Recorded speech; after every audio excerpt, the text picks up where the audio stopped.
আন্ধ্রে ধেয়ে আসছে মান্থা, সতর্ক বাংলা। বঙ্গোপসাগরে নিম্নচাপ ঘূর্ণিঝড়ে পরিণত, ল্যান্ডফল হবে অন্ধ্রপ্রদেশের কাকিনাড়ায়। কথা বলবো আমাদের প্রতিনিধি বিশ্বজিৎ রয়েছে সঙ্গে।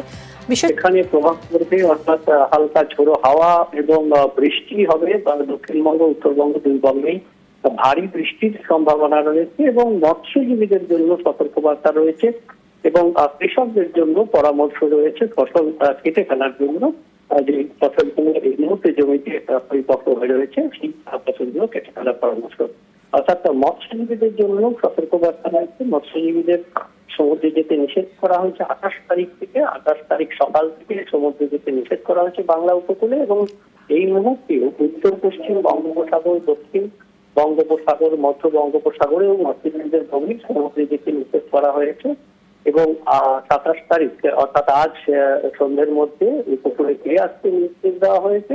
আগামীকাল সকাল থেকে 30 তারিখ পর্যন্ত এই নিষেধাজ্ঞা বলবৎ থাকবে মৎস্যজীবীদের জন্য।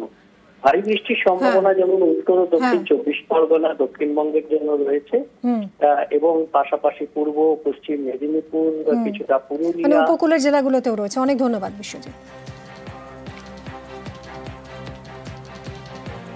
ঘূর্ণিঝড় মান্থায় সতর্ক বাংলার উপকূল। উপকূলের জেলায় বৃষ্টির সম্ভাবনা, উপকূলের জেলায় দমকা হাওয়া বইতে পারে। সুন্দরবনের উপকূলে প্রশাসনের মাইকিং।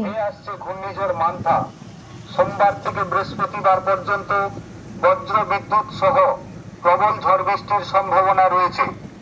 উত্তাল থাকবে নদী এবং সমুদ্র। উপকূলবর্তী এলাকায় 30 থেকে 50 কিলোমিটার গতিবেগে ঝোড়ো হাওয়া বইবে। তাই আগামী 28 তারিখ মঙ্গলবার থেকে পরবর্তী নির্দেশ না পাওয়া পর্যন্ত কোনো মৎস্যজীবী ট্রলার নিয়ে গভীর সমুদ্রে রওনা দেবেন না। আমাদের প্রতিনিধির সঙ্গে বিশ্বজিৎ, যদিও মান্থার ল্যান্ডফল হবে অন্ধ্রের কাকিনাড়ায়, কিন্তু যথেষ্ট সতর্ক রয়েছে বাংলাও।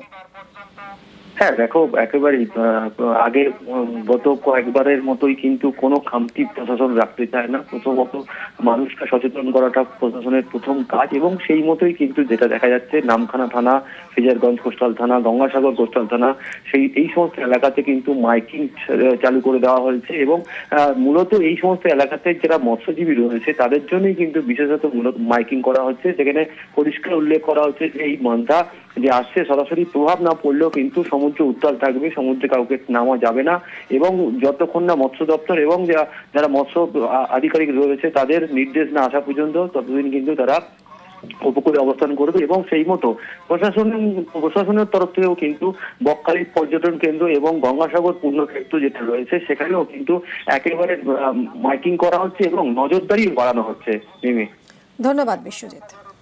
ঘূর্ণিঝড় মান্থা 28 তারিখে অন্ধ্র উপকূলে আছড়ে পড়বে। সেই কারণে আমাদের পশ্চিমবঙ্গেরও সমুদ্র উপকূল উত্তাল থাকবে এবং ভারী থেকে অতি ভারী বৃষ্টি হবে।